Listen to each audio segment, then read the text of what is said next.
मैं यहाँ पर बैठ गया हूँ। हाँ, तू लोहे की उड़द दाल को चबा के दिखा कि तू सच बोल रही है या झूठ। देखते हैं।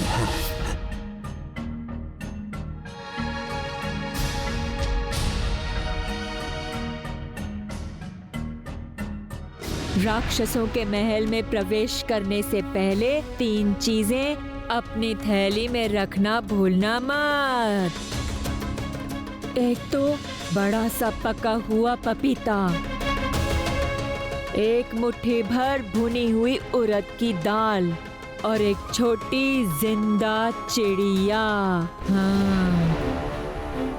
बड़ी बूढ़ी माँ की बात मानकर मैं नाशा भूति से मांगकर एक मुट्ठी उड़द दाल ले आई। अभी उसी से काम चलाना पड़ेगा। इन बूढ़े राक्षस की नजर कमजोर है, उन्हें कुछ भी पता नहीं चलेगा। अगर अभी मैंने दाल बदल दी तो इन्हें कुछ भी पता नहीं चलेगा।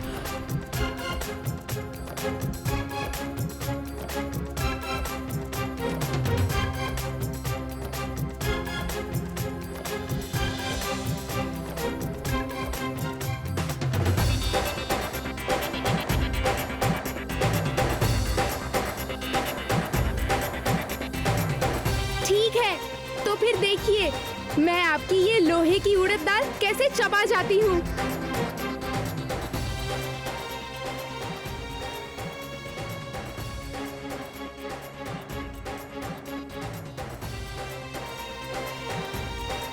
अरे वाह, ये तो सच है। ये लड़की तो सच में लोहे की उड़द दाल को कुरमुर कुरमुर करके चबा रही है। वाह वाह, क्या बात है।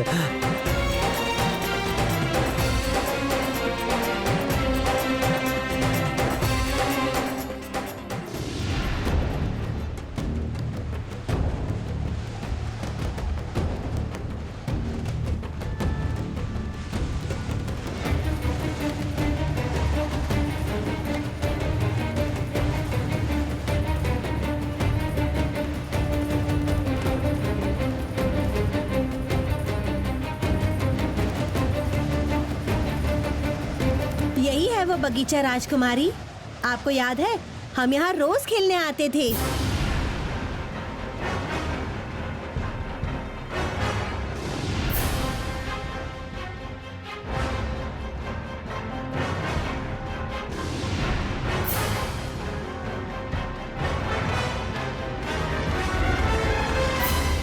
क्या सोचा था तूने? तेरी बहन आकर तुझे बचा ले जाएगी?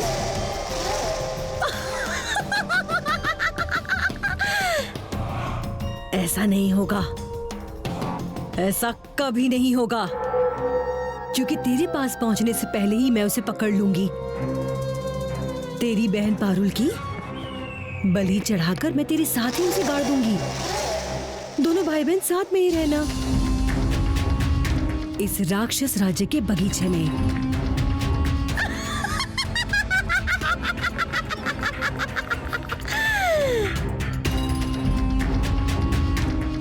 पहरेदार, कहिए राजकुमारी। हर समय सतर्क रहना ताकि इस पेड़ के आसपास कोई ना आ पाए। जैसी आज्ञा राजकुमारी।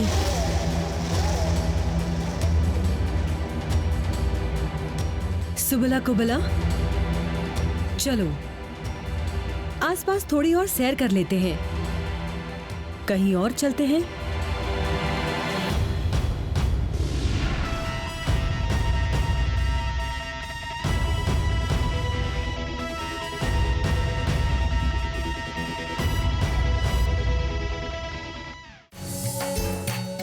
अब तो आप मानेंगे ना नाना जी कि मैं आपकी नातिन हूँ।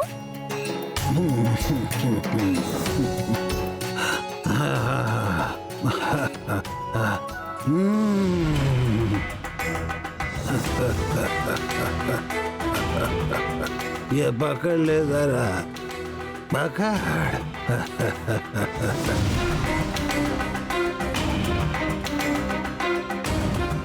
ये क्या है? सिर्फ अपने हाथ से दबा कर इसे चूर चूर कर सकती है तू। देखते हैं तुझ में कितनी शक्ति है।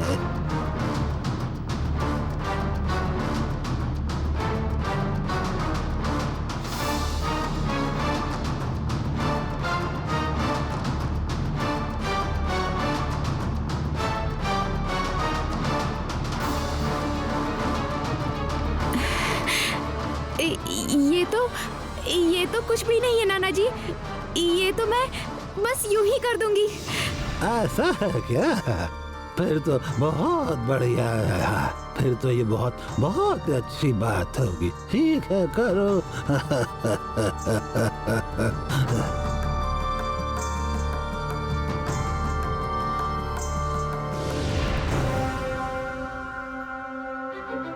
बूढ़ा राक्षस तो कितनी देर पहले पारुल को ले गया था, अभी तक लौट के वापस नहीं आया। न जाने क्या हो रहा है वहां पर। कहीं उसने पारुल को पहचान के खा तो नहीं लिया। और ऊपर से रानी मणिमल्लिका भी राक्षस राज्य में आ गई हैं। अगर उन्हें जरा सी भनक भी लग गई तो पारुल को कोई बचा नहीं सकता। नहीं नहीं नहीं नहीं, इस टोकरी के अंदर और इंतजार नहीं कर सकता मैं। मुझे इस टोकरी के बाहर निकलना ही होगा, निकलना ही होगा। अगर पारुल किसी मुश्किल में फंस गई तो चाहे जो भी हो जाए मुझे पारुल को बचाना ही पड़ेगा, बचाना ही पड़ेगा मुझे। एक पका हुआ पपीता आ जाओ।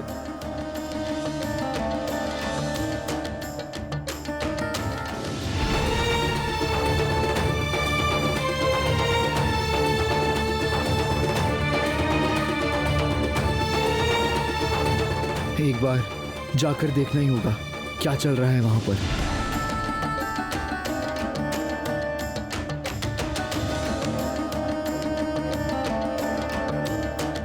देख लीजिए नाना जी, आपके पत्थर को मैं कैसे चूर चूर कर रही हूँ।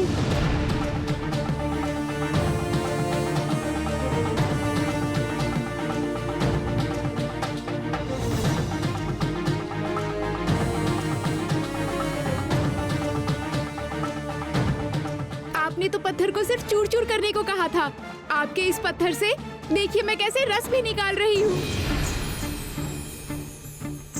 वाह वाह वाह वाह वाह वाह, तू सच में मेरी नातिन है।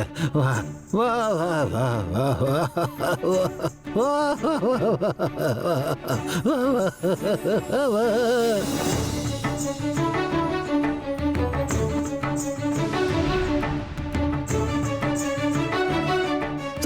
तू तो सच में मेरी नातिन लग रही है।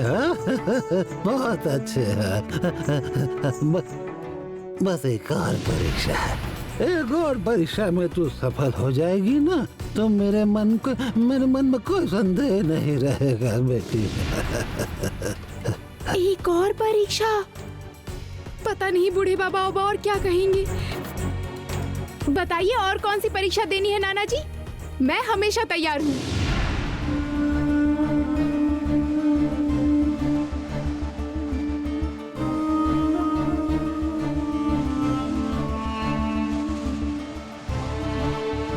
रुक जा सुबला कुबला, वो देख वहां पे घोंसले में मेरा प्यारा उल्लू रहता था। वो गाना गाकर और नाचकर मेरा मनोरंजन करता, इसीलिए उसका नाम प्रमोदित उल्लू है। चल जाकर प्रमोदित उल्लू से मिलते हैं।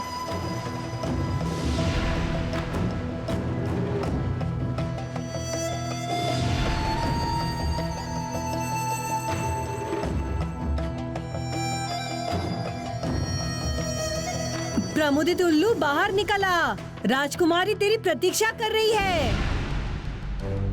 लेकिन वो उल्लू बाहर तो नहीं आया। बहुत बूढ़ा हो गया है ना, इसीलिए शायद आने में थोड़ा समय लग रहा है।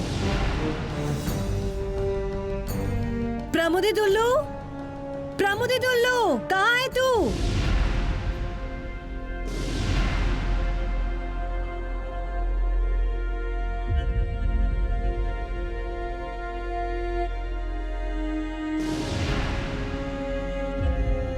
प्रमोदित उल्लू, इतने दिनों के बाद यहाँ आई हूँ। तुम मेरा मनोरंजन नहीं करोगे? मैं तालियां बजाती हूँ।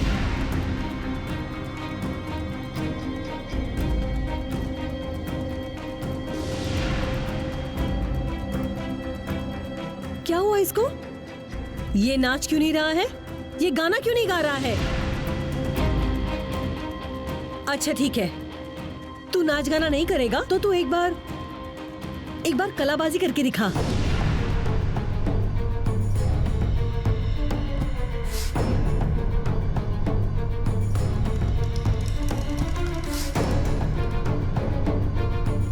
इस उल्लू को तो कुछ भी याद नहीं है। इतने दिनों से आराम में रहकर खेल दिखाने की इच्छा खत्म हो गई। नहीं नहीं राजकुमारी, प्रमोदित उल्लू अब बुढ़ा हो गया है, इसीलिए अब वो पहले जैसा नाचना गाना नहीं कर सकता। आप थोड़े मीठे अंगूर खाइए। बचपन में इस पेड़ के अंगूर तो आपको बहुत पसंद थे।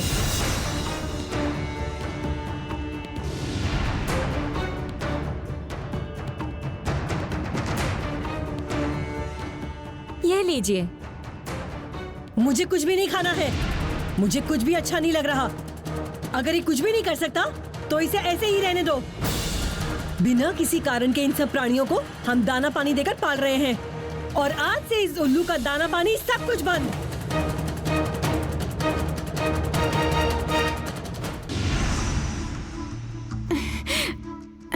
बताइए नाना जी, मुझे और क्या परीक्षा देनी होगी और क्या क्या करने से आप मुझे अपनी नातिन स्वीकार कर लेंगे?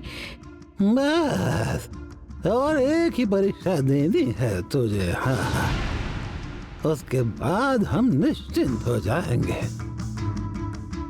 अगली परीक्षा में तू उत्तीर्ण हो जाएगी तो मैं तुझे अपनी बड़ी बेटी, गेहूं पीसने वाली की बेटी मान लूंगा, और तब तू बनेगी मेरी असली और प्यारी नातिन। ठीक है, बताइए आपको क्या परीक्षा लेनी है? क्या?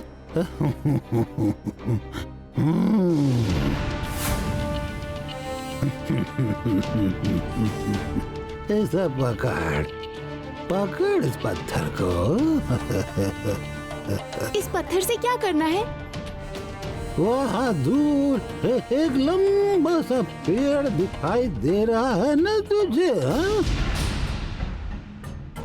इस पत्थर से उस पेड़ पर निशाना लगाना होगा तुझे। हाँ, तब मैं तुझे अपनी नातिन मान लूंगा।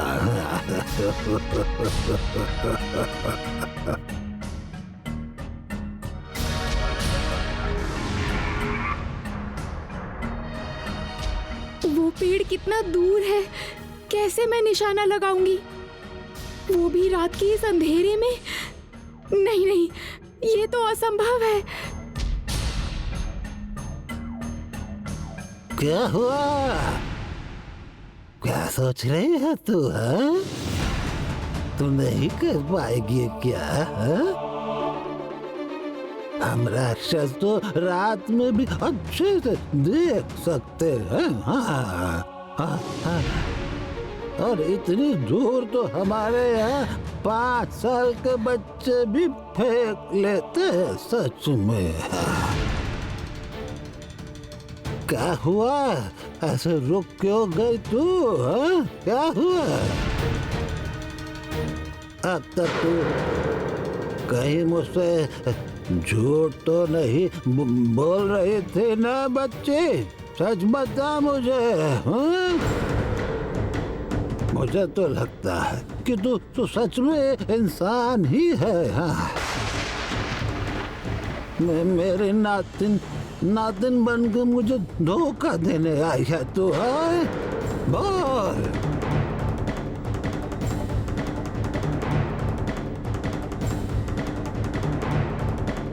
अब तो मैं जरूर पकड़ी जाऊंगी। किसी भी हालत में इतनी दूर पेड़ पे मैं पत्थर से निशाना नहीं लगा सकती। अब और बचने का कोई रास्ता नहीं।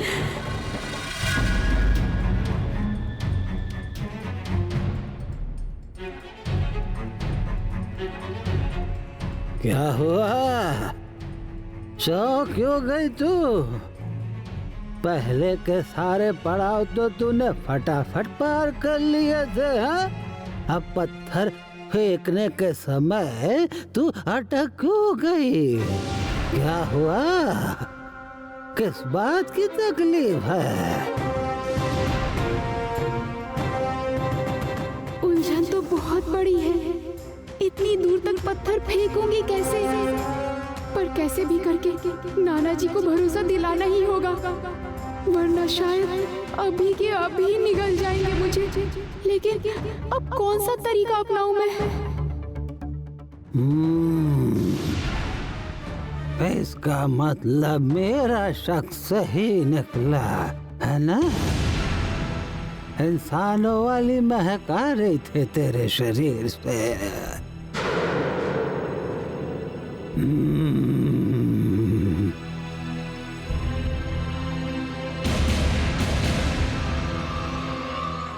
टुनटुना, हाँ, बस एक टुनटुना पंछी ही मुझे बचा सकता है। नाना जी, आप मुझ पर इतना भी भरोसा नहीं करेंगे, ये मैंने बिल्कुल नहीं सोचा था, इसलिए मैं थोड़ी सी चौंक गई थी। वरना उस पेड़ तक पत्थर फेंकना कौन सी बड़ी बात है। इस पेड़ से भी कहीं दूर आकाश के पार फेंक सकती हूँ पत्थर। आप बस देखिए।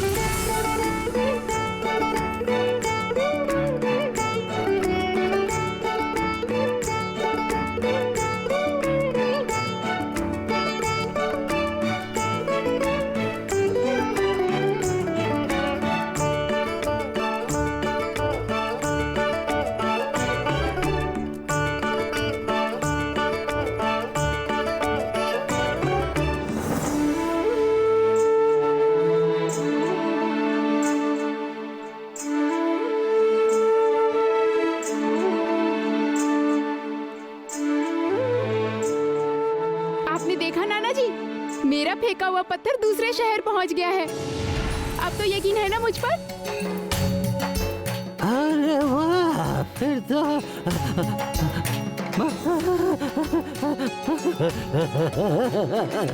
बहुत मजा आया, बहुत मजा आया। मेरी पोती आ गई, मेरी पोती आ गई, पोती आ गई, अब मेरी पोती आ गई।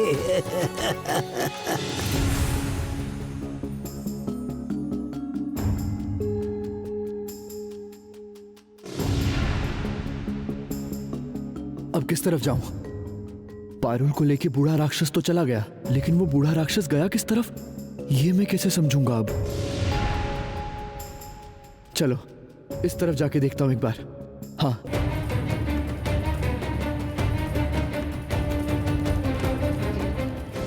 आज मैं नाचूंगा, गाऊंगा, मेरी चुप चुप चुप चुप, बिल्कुल चुप। हाँ, बिल्कुल संभल कर। तू यहाँ आई है ना, तो ये बात जो है ना, वो किसी को पता नहीं चलनी चाहिए समझी। क्योंकि मेरा बेटा जो है ना, वो बहुत जलता है, बहुत नफरत करता है वो। हाँ, वो अकेले ही सिंहासन पे बैठकर राज करना चाहता था, इसलिए तेरी माँ और मौसी को उसने राज्य से बाहर निकाल दिया था। बहुत संभल कर रहना तू, तुझे देख लेगा ना तो मेरा बेटा तेरी गर्दन काट के रख देगा। तो फिर नाना जी, मैं यहाँ पे रहूंगी कैसे?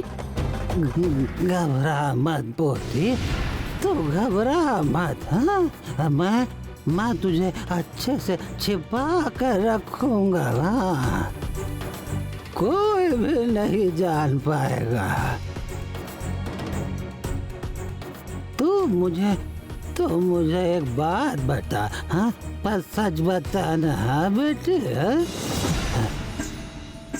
अचानक इतने सालों बाद तू इस राक्षसों के शहर में क्यों आई बेटा, ये बता।